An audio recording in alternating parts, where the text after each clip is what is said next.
പിന്നെ നമ്മൾ ശ്രദ്ധിക്കാതെ പോകുന്നൊരു കാര്യമാണ് സേവിങ്സ് ബാങ്ക് അക്കൗണ്ട്. എത്രയും പെട്ടെന്ന് എല്ലാ പ്രവാസികളും എത്രയും പെട്ടെന്ന് സേവിങ്സ് ബാങ്ക് അക്കൗണ്ട് ഹോൾഡ് ചെയ്യുന്നുണ്ടോ ക്ലോസ് ചെയ്യാം. നമുക്കത് ഒരു സൗകര്യം പോലെ തോന്നും, അതവിടെ കിടന്നോട്ടേ എന്ന് തോന്നും. പക്ഷേ അതിൻ്റെ ഫൈൻ എന്ന് പറയുന്നത് അതിൽ വല്ല എമൗണ്ട് ഉണ്ടെങ്കിൽ 3 ഇരട്ടിയാണ്.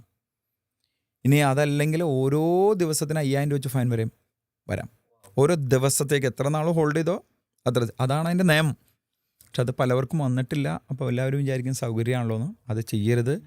നമ്മളൊരു സേവിങ്സ്, അപ്പോൾ എനിക്ക് നാട്ടിൽ നടക്കുന്ന ട്രാൻസാക്ഷനിന് ഞാൻ അതേ അക്കൗണ്ട് നമ്പറാണ് പലവർക്കും കൊടുത്തേണത്. പല ചെക്കുകളും പ്രശ്നമില്ല, നേരെ ബാങ്കിൽ ചെല്ലുക, ഈ സേവിങ്സ് ബാങ്ക് അക്കൗണ്ട് നേരെ NRO അക്കൗണ്ടിലേക്ക് മാറ്റുക. സെയിം നമ്പറായിരിക്കും, അക്കൗണ്ട് നമ്പറായിരിക്കും. വെറുതെ സ്റ്റാറ്റസ് മാറ്റിയാൽ മതി.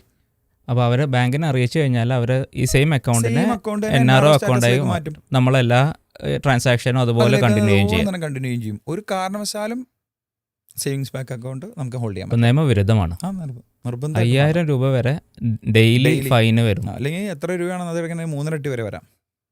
അത്രയും പൈസ നമ്മൾ പേ ചെയ്യേണ്ടി വരും. അത് ചെറിയ ശ്രദ്ധ കൊണ്ട് ഇന്ന് വരെ വന്നില്ലല്ലോ എന്ന് ചിന്തിച്ചിട്ട് കാര്യമല്ല. നാളെ വന്ന് എന്ത് ചെയ്യും? അതാണ്.